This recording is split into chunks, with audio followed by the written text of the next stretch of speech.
Olá pessoal, hoje vamos falar do Banco ABC sobre os principais indicadores como de rentabilidade, crescimento, eficiência, preço teto, dividendo yield, índice Basileia. Vamos olhar a visão para o futuro. No final, vou revelar se ele faz parte da minha carteira e se vale a pena comprar suas ações. Antes de nós entrar nos destaques do terceiro trimestre de 2024, vamos dar uma breve olhada na história do banco. O banco surge em 1989, uma parceria entre o grupo Arab Bank com o grupo Roberto Marinho, dando início ao Banco ABC. Em 2007, faz a IPO na Bolsa de Valores. No ano de 2019, em busca de novas fontes de receita, o banco dá entrada no segmento Middle. Segmento Middle significa são clientes que faturam de 30 milhões a 300 milhões. São pequenas empresas que estão nesse range de lucro, de 30 milhões a 300 milhões. No ano de 2020, início da operação de comercializadora de energia e início do ABC Link, distribuição de serviços financeiros por meio de correspondente bancário. Novamente, o banco em busca de inovação, em busca de nova receita, investindo em crescimento. No ano de 2021, o banco dá início das operações da ABC Brasil Corretora de Seguros. O setor de seguro é muito rentável para os bancos, porque a seguradora ela não precisa de alugar um prédio enorme na esquina, ela pode usar a própria estrutura do banco, os próprios funcionários do banco, que apresenta esses seguros para o cliente e é uma fonte de receita. Então aqui foi um grande insight do banco investir nessa corretora de seguros. Voltando para os destaques do terceiro trimestre de 2024, o banco apresentou um lucro líquido de 255 milhões e um ROAI de 16,2% no trimestre. Como aqui não tem nenhum valor para comparação, podemos observar nesse outro slide que o lucro líquido recorrente foi de 11,8% comparando o terceiro trimestre de 2023 versus o terceiro trimestre de 2024. Já no trimestral, houve um ganho de 2%. No acumulado de 9 meses de 2023, o lucro foi de 600 milhões e no acumulado nos 9 meses de 2024 foi 728 milhões. Houve aí um ganho. Já o ROAI significa retorno sobre o patrimônio médio. Enquanto que no ROI é o lucro líquido dividido pelo patrimônio líquido, no ROAI você vai pegar o lucro líquido dividido pelo patrimônio médio. Quando você faz essa conta, você tira as flutuações. E aqui seguiu aqui uma média em torno de 16%, com uma leve queda no primeiro trimestre de 2024. Já olhando o ROAI acumulado dos últimos 9 meses de 2023 versus os 9 meses de 2024, um pequeno ganho. Voltando para os destaques, podemos observar que a carteira expandida do banco chegou em 50 milhões, um aumento de 14,5%, comparando o terceiro trimestre de 2024 versus o terceiro trimestre de 2023, e houve um aumento no número de clientes. Aqui não tem nenhum valor para comparar, mas observando em outro slide, nós podemos perceber que houve um aumento de mais de 255 clientes nos últimos 12 meses. Pode parecer pequeno esse número, mas lembrando que esses 255 são clientes corporativos, são clientes empresa, né?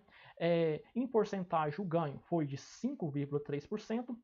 E olhando aqui as regiões, o banco está mais concentrado na região sul, sudeste, centro-oeste, parte da região nordeste, e há uma grande área aqui para o banco poder expandir seus negócios para a região norte, né? Então, assim, há para onde o banco poder crescer e oferecer seus produtos.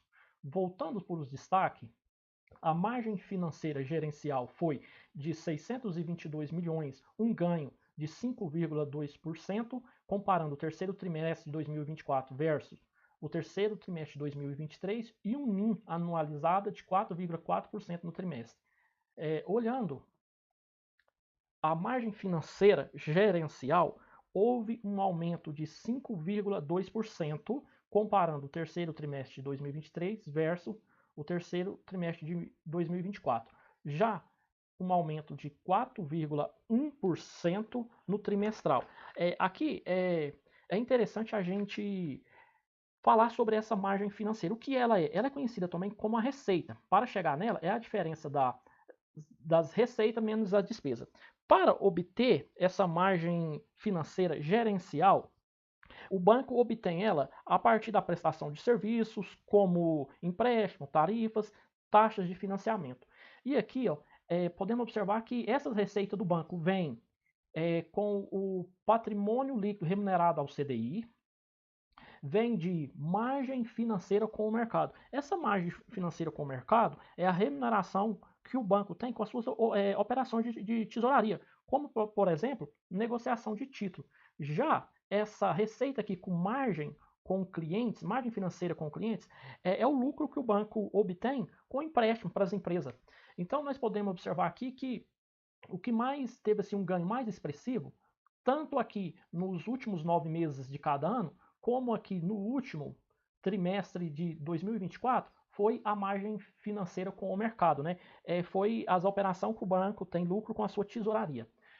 O NIM significa margem financeira gerencial anualizada. Aqui podemos observar que tanto na comparação tri com tri, como nos últimos meses de cada ano, há uma média em torno de 4,5%.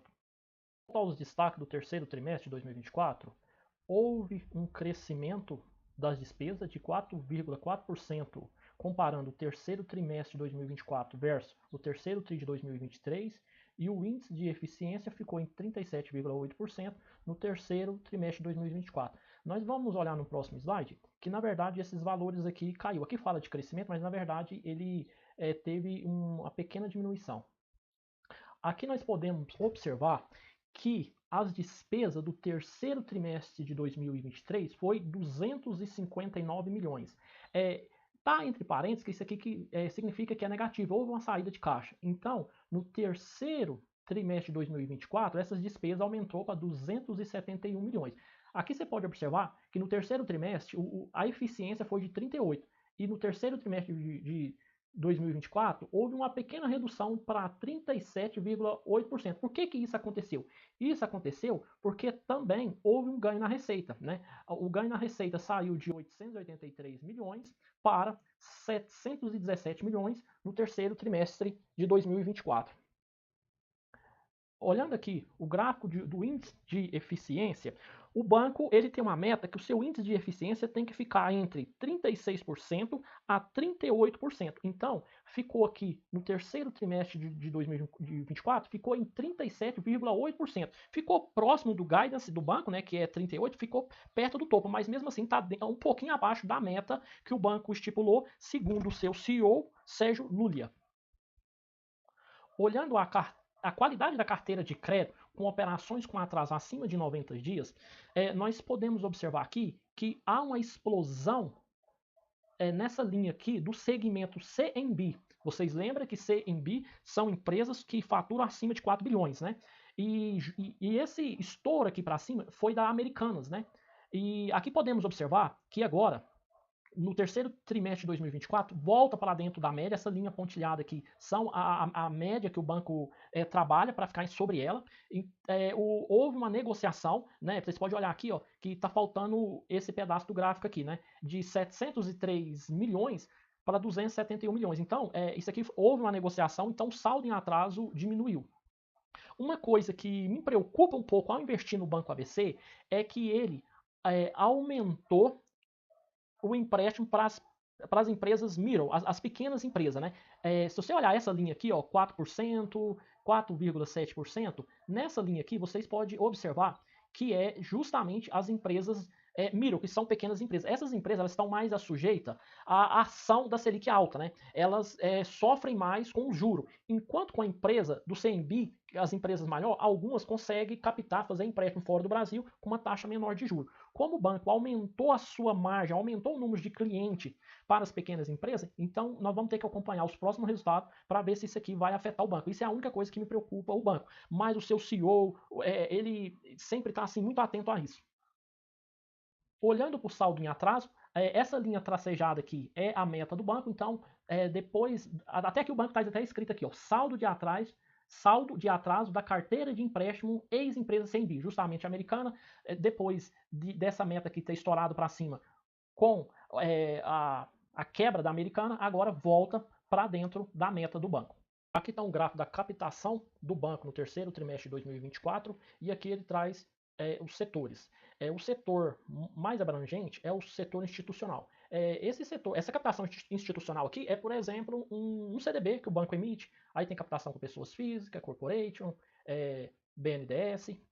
E uma coisa interessante que eu achei nesse banco é que, como o controlador dele é o Arabank e ele fica no exterior, isso ajuda o banco a captar dinheiro fora do Brasil com juros menores. Então, em momentos difíceis, como o de agora, a Selic muito alta, isso é um ponto favorável ao banco, né? Então, aqui tem a captação histórica do banco, esse sênior local é a captação de dinheiro dentro do Brasil, captação com letras subordinadas e perpétuas, com o seu próprio patrimônio líquido. O índice de Basileia é um índice que mede a alavancagem do banco e garante que os bancos operem de maneira segura, preservando um capital suficiente para momentos de perca ou crise. Tem um percentual mínimo instituído pelo Banco Central de 11%. Comparando aqui o índice Basileia do Banco ABC, o segundo trimestre de 2024 versus o terceiro trimestre de 2024, praticamente instável, né? 16,3% e 16,1%. Aqui nós podemos observar que no terceiro trimestre de 2023 versus o quarto trimestre de 2023, ele estava aí na casa dos 14,5% aproximadamente. A partir do início desse ano, o primeiro trimestre de 2024 até o segundo trimestre de 2024, houve um ganho nesse índice e foi aí com a média de 16%. A receita de clientes no produto de alto consumo é a principal receita do banco e vem de empréstimos e adiantamento de fornecedores. Então, esse 68% desse ano aqui de 2019, toda essa receita aqui vinha praticamente de empréstimo de fornecedores. Já o de baixo consumo, no ano de 2019, com 32%, vem com receitas como os de corretagem de seguro, derivativos, proteção a commodities, e o banco ele começa a aumentar essa receita do baixo consumo para não ficar só dependente da receita de alto consumo que praticamente vem dos empréstimos. Então aqui o banco ele busca novas fontes de receita para não ficar dependente de uma única fonte. Caso agora, nesse momento agora de Selic alta, os empréstimos tendem a diminuir um pouco, então o banco tem outras fontes de receita vinda do baixo consumo. Aqui está a exposição setorial do segmento que o banco empresta dinheiro, o maior é o agronegócio, e como o Brasil é o celeiro do mundo e a população ela vai aumentando aos poucos, então tem que se aumentar a produção de alimento. Né? Então há espaço para crescer no segmento de serviços. O segmento de serviço com energia está quase no mesmo patamar, e enfim, tem outro segmento aqui no qual o banco empresta dinheiro, e isso é muito favorável porque não fica na mão de um único setor. Para finalizar, o banco faz parte da minha carteira. Hoje eu tenho 370 ação do Banco ABC. Nós vamos dar uma passada rápida aqui nos seus indicadores. A cotação no dia de hoje, 19,21, há uma variação de menos 15,30%, um PL de 4,92%, PVP abaixo do seu valor patrimonial, 0,74%, dividendo yield de 8,44%. Se a gente analisar aqui seus indicadores, o payout do banco, o payout significa a porcentagem do lucro que o banco paga aos acionistas. Então, o banco, aqui está 38,90%, mas segundo o CEO do banco, vai manter nas casas dos 40%, margem líquida acima de 10%, ok. O ROI, que significa retorno sobre o patrimônio líquido, 15%. Significa que nos últimos 12 meses, se você teve um retorno sobre o capital investido de 15%, ok. O ROIC, que é retorno sobre o capital investido, acima de 16%. Isso quer dizer que você teve um lucro operacional em relação ao capital investido de 16%. O ROA, retorno sobre o ativo, de 1,39%. O banco vem com crescimento na receita, crescimento no lucro. E o índice de Basileia, nós já falamos, o índice de Basileia do banco no último trimestre foi de 16,10%, está até acima da média do setor. Agora vamos aqui o que mais importante, né, para nós investidores, o dividendo yield. Se nós pegar, o banco vem aqui numa tendência de alta, né, após a pandemia dos seus dividendos. Se a gente pegar aqui os últimos dois dividendos, 0,86 centavos mais 0,78 é igual vezes 85% para descontar o imposto, dividido por o preço que ele está hoje, que é 19,21. Dividido por 19,21. Então, vezes 100. Então, Considerando o preço de hoje, o retorno do dividendo dele, pegando os dois últimos dividendos, está dando aí 7,25%. Lembrando que o banco paga dividendo 2 vezes ao ano, ele data de pagamento geralmente é para janeiro, fevereiro e julho, e eu vou receber 270 e uns quebradinhos desse banco. Foi um prazer ter vocês aqui, se inscreva no canal e até o próximo vídeo.